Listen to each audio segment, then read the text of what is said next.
Hey up everyone, welcome back to the History of Football channel. Today on the channel I'll be ranking all the 2024/25 Premier League home kits. The other week I did the ones for the Championship, so I'm going to be doing all the ones for the Premier League. Of course, this is just my own personal opinion, everyone's got their own version of what's good and what's bad, but let's crack on with the video and rank all the kits for this season. And what I thought I'd do with this video, instead of doing alphabetical order, I thought I'd just go from who I think have the worst kits to sort of, you know, your mediocre sort of kits, and then up to the best ones. So to start off the list, I'm starting with the worst ones, and of course I think that Tottenham, in my personal opinion, have one of the worst kits for the upcoming Premier League season. With this particular kit, I just don't like the way it looks, where it's got white on the body and then it's got these blue sleeves with these sort of ugly things going around the bottom of the sleeve there. The sponsor kind of doesn't fit in with the kit. It's obviously red and it's big and sort of ugly on the front of the shirt. Tottenham have had some good kits in the past, but for me this certainly isn't one of them. I mean, everyone's got their own opinion, but for me I think it looks ugly, so yeah, Tottenham's way down the bottom for me. Another one for me that I'm just not really a fan of is the new Chelsea shirts. I wasn't a fan of the one that they did last year. This year they've gone for this kind of weird looking sort of psychedelic 70s look or whatever. I'm just not really a fan of it. I think it looks ugly. I don't know if they've got a sponsor on it yet, but for me it's another miss for Chelsea. Obviously with Chelsea they've had some good kits in the past as well, but like Tottenham, this is not one of them. I'm not really a fan of this kind of acid washed, you know, wavy look. So for me, Chelsea's down the bottom this year as they were last year. And the third shirt that I'm not really a fan of this year is the new Wolves shirt, Wolverhampton Wanderers. Now, last year I didn't mind their kit, but this year they've got the badge in the middle. Now, if you watch my channel, I'm not really a fan of when they put the badge in the middle of the shirt. I've never really liked that. And to me, I guess it just looks a bit plain, a bit boring. I mean, the sponsor and everything on the shirt looks okay because it's got the right colour scheme, but yeah, it's just, I'm not a fan of what they've done this year with the Wolverhampton Wanderers shirt. And I think most of it comes down to the badge being in the centre. I like it to be traditionally on the, you know, on the left hand side there. So I guess there's probably Wolverhampton Wanderers fans out there that will love this kit, but I'm certainly not a fan of it.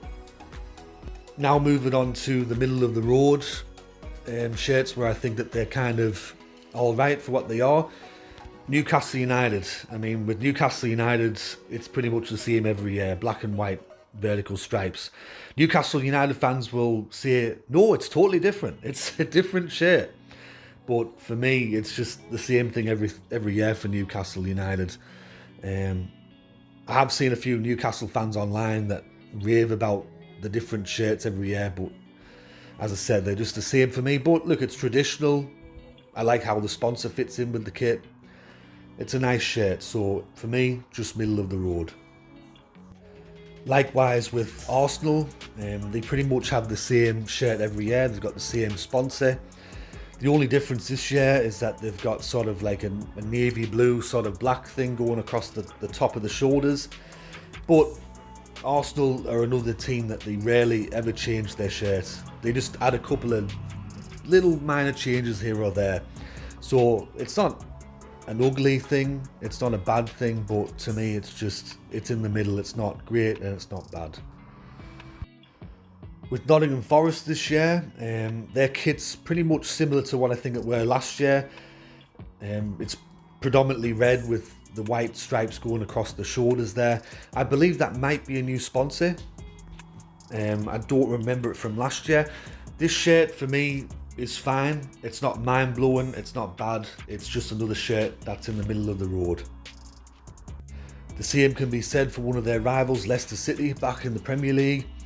They pretty much have the same shirt every year. It's almost like the Nottingham Forest shirt, except that it's blue and it's got the white stripes across the shoulders.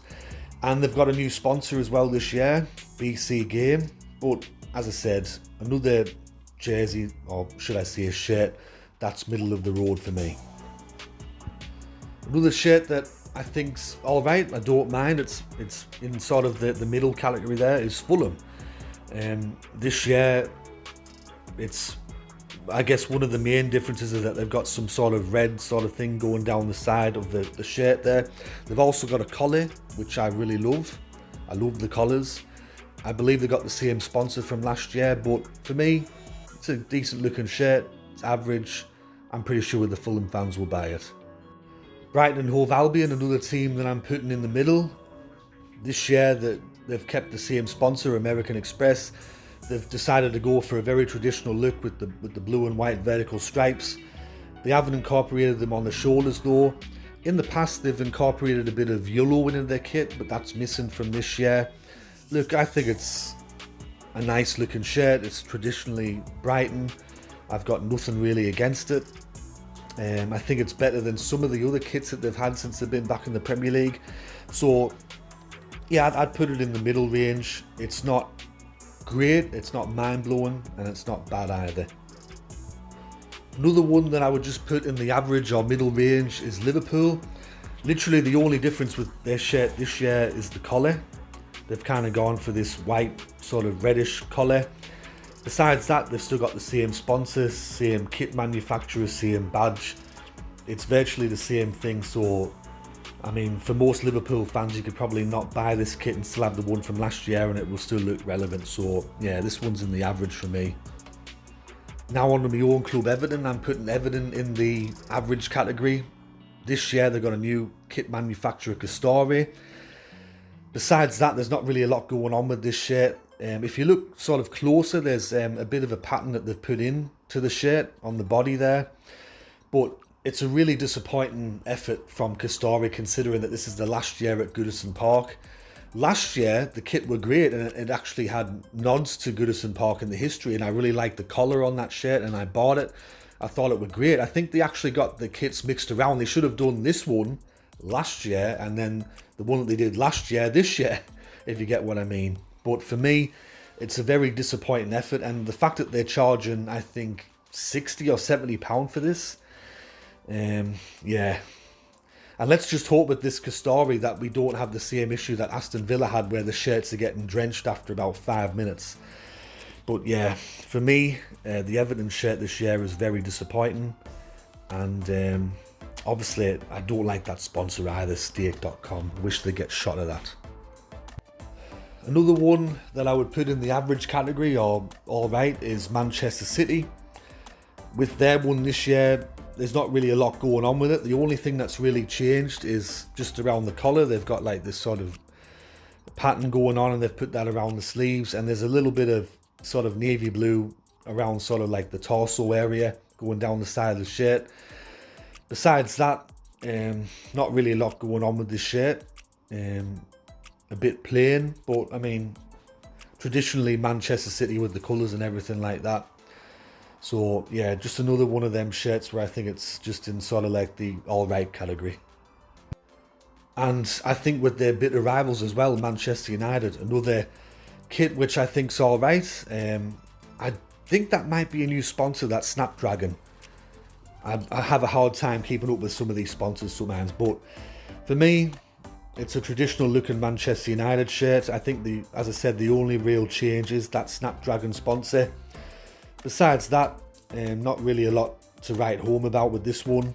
I'm pretty sure the Manchester United fans will buy it anyway, even though I think most years they've pretty much got the same shirt. So yeah, just another one that I'd put in the alright section. And now we move on to the good section. Now, with this kit, with Southampton's kit that they're wearing this year, normally I would put it in the alright category, but because their shirt last year was so awful, it was hideous, it was one of the worst things I've ever seen. Now that they're back to their traditional look, this is classic Saints for me, this is classic Southampton. They've got a new sponsor. This is 100 times better than what they had last year. I hope that they never wear what they did again when they were in the Championship. That was so awful, man, swear down. But this one is a massive improvement and I really like it, and I just hope Southampton just keep with the red and white stripes and the black shorts. Please don't change back again. Another shirt that I would put in the good category is Bournemouth. Now, I really like the look of this shirt, the red and the black, and just how it all fits with the sponsors on the kit. I love the colour of the sponsor on the shirt. The only downer to it is probably just it's BJ88, and I mean, I think a lot of opposition fans are going to mock that. They might say blowjob or whatever. But besides that, I think that this is a nice shirt from Bournemouth. I think red and black goes really well on a kit, to be fair. And yeah, I just like the overall look of it and how it is. So for me, Bournemouth's got a very good kit this year. Another shirt that I think is really good this year is Aston Villa's. There's a few changes with this one. The first is that they've got a new kit manufacturer. Second is that they've got a different sponsor. And thirdly, they've got a new updated badge. Besides that, the shirt is a traditional Aston Villa looking shirt, very nice. I like how everything sort of fits on it, the sponsor and the kit manufacturer logo. I like the thing that's going on the shoulders and the collar. Overall, I think that it's a big improvement over what they had last year. And I also believe it's the 150th year for Aston Villa as well as a club. I'm pretty sure. I think it says that on the back of the collar there. So for me, yeah, Aston Villa have a really nice shirt this year. And the last of the good category is Ipswich Town. The new boys of the Premier League, back-to-back promotions from League One and Championship. This year, this kit looks really smart to me. I really like the way it looks. Everything on it fits great. I like I don't know what it is about sort of that pinstripe look, but I think that for me, I like that on a shirt. I think it looks good. This shirt is a big improvement over what they had last year, and yeah, I think it's one of the better ones. Once again, it's sponsored by Ed Sheeran's album tour, so I think, yeah, Ipswich Town, they've knocked it out of the park this year. Now we move on to the excellent category, or some people would say a god tier or whatever. The first one is Crystal Palace. Now with this one, this shirt looks really cool. I'll just put it out there. It looks very 90s. It's got a very 90s feel to it. Everything on the shirt fits good. I think just how it looks overall is very nice. And I've heard a lot of people rave about this one. Of course, it's made by Macron, and I know that Macron have their detractors. A lot of people don't like that kit manufacturer, but I think that they've done a really good job with this shirt, and I think this shirt will sell out for sure. So this is excellent. And the other shirt that I would put in the excellent category is West Ham's. This one, I really like this shirt.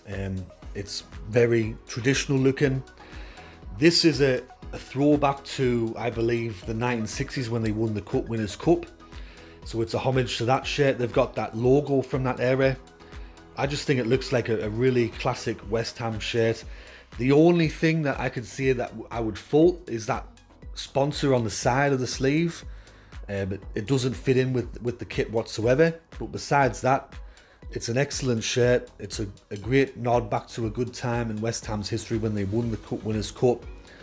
And I love that retro logo as well, and how the sponsor fits. So yeah, I think West Ham's done a great job this year, and certainly if I were a West Ham supporter, I would buy this one. So that concludes my rankings of the 2024-25 Premier League home kits. Hope you enjoyed this video. Now, some of you might be going, where's Brentford? You didn't put Brentford in there. Well, I believe Brentford, they've kept the same kit that they had last year for this year as well, so I didn't include them. But besides that, I've ranked all the kits now. I hope you enjoyed the video. If you did, let me know in the comment section below. Sorry there hasn't been a lot of content recently, but I run 2 other channels and I got other stuff going on, so it's hard to, maintain 3 channels, and I hope you can all understand that. And I also just want to say that the other day, I had another person come on my channel and accuse me of plagiarising Wikipedia, and he went by the name of Foul Quince, and this guy certainly was foul, and he called me pathetic. Well, all I want to say to you, Foul Quince, is how fucking dare you? How fucking dare you come on my page and say shit like that? Like, who the fuck do you think you are? I mean, yes, I do read some stuff off Wikipedia, but to say that I copied the article word for word is fucking ridiculous. And I have you know that I'm actually one of the people that edits stuff on Wikipedia and I add stuff. So most of the stuff that you see on Wikipedia half the time is done by me anyway. So how fucking dare you? So go fuck yourself, foul Quince. But anyways, I'm going to get on out of here. This has been History of Football. Thanks to everyone that's recently joined the channel and subscribed and continues to support me. So I'll catch us all later in the next one. Alright, tatty bye for now.